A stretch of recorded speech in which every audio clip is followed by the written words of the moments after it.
the current powers in Washington don't even understand what the founders, what their ideas were. Or if they do understand, they vehemently disagree with them. And so to me, that's problematic. And someone could say, well, why is that problematic? Do you have a crystal ball? And the answer is no, I don't have a crystal ball. But when my children don't do their homework and play video games instead, I can accurately predict that their report card will reflect that fact, right?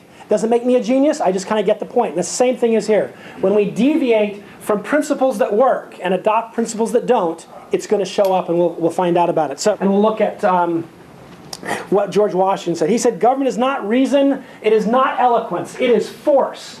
Like fire, it is a dangerous servant and a fearful master. Okay? He understood, he didn't hate government, but he understood the risks.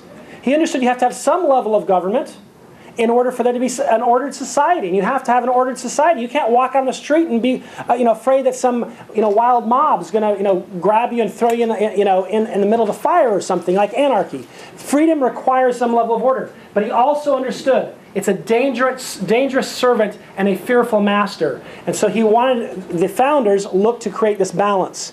If you look at our next one, if you look at what Thomas Jefferson said, he said, with all these blessings, what more is necessary to make us a happy and prosperous people? Still one thing, my fellow citizens, a wise and frugal government which shall restrain men from injuring one another, the order we just talked about, which shall leave them otherwise free to regulate their own pursuits of industry and improvement, and shall not take from the mouth of the laborer the bread it has earned. Okay, so I think that would encapsulate a pretty, brief and succinct version of what our founders thought the role of government was. Now let's kind of go to our next and ask ourselves, what is the Obama administration? What does Nancy Pelosi think? And in their world, the government is the solution to all of our problems. There is almost no problem that exists in America today that they don't have the solution for from Washington, D.C. They have a relentless emphasis on bailouts and stimulus, a federal takeover of industries. I mean, it gets now to the point, it started off slow, or I shouldn't say slow, but comparatively, I mean, it's gone to the point now where the government really wants to run every major industry, either by overtly taking over it or through regulatory policy. Bailouts of unions, just as political payoffs, and of course, the only jobs this administration has created have been government jobs. And that would again reflect the bias that government's the solution to all our problems. If you think government's the solution to all your problems, then those are the jobs you want to create. But of course, that's not what the founders thought. Now let's go on and look at kind of more very clearly.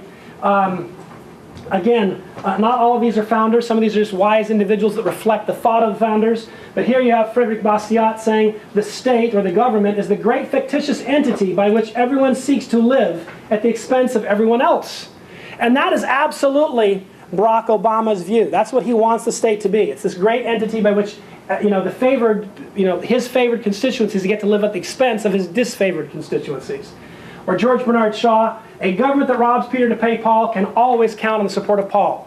And if that's your model, then politics becomes an exercise in cobbling together 51%.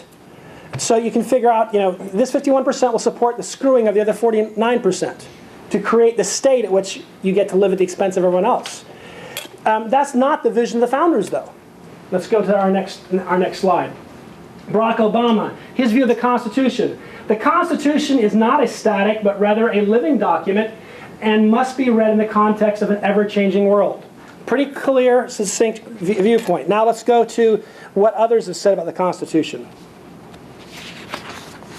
Jefferson said, our peculiar security is in the possession of a written Constitution. Let us not make of it blank paper by construction or interpretation. Let us go, then perfecting it by adding, by way of amendment to the Constitution, those powers which time and truth are showing wanting. Which would demonstrate that when the left says the Constitution doesn't apply, it's 200 years old, our response is, if you think that, amend it. We've done that, 20-some times. Why couldn't you do that now? Why is it you want by fiat that to happen? Let's go to our next slide. Robert Bork states it succinctly as well. Only by limiting themselves to the historic intentions underlying each clause of the Constitution can judges avoid becoming legislators, avoid enforcing their own moral predilections, and ensure that the Constitution is the law. And again, we have this concept of separation of powers, checks and balances. We give legislators much broader authority to make policy, but they only serve for 2 years. They're re-elected every 2 years. There's that check on them and other checks and balances. Then you look at the power we gave to judges. They get lifetime appointments and no review, basically. I mean, they get that job till they die, unless they commit a felony, essentially, good behavior. But we gave them much less power. They could only decide cases and controversies. They couldn't legislate. And what have they done? They've been grabbing legislative power, but they keep the lifetime appointment. And that's a really dangerous idea. How has the media impacted public understanding of the Constitution? Well, of late, in many respects, most of the mainstream media has done a bad job of that. I think the mainstream media has done nothing to increase the public's awareness of what the Constitution means, what its value is, and it's probably done everything it could to undermine the public's knowledge of it. There are influences in the media, I think, some people in the media that do a good job, but the truth of the matter is you won't see it on the 6 o'clock evening news. If you're watching that, what you're going to get is a discussion that's devoid of any sense of the Constitution or its value or its importance.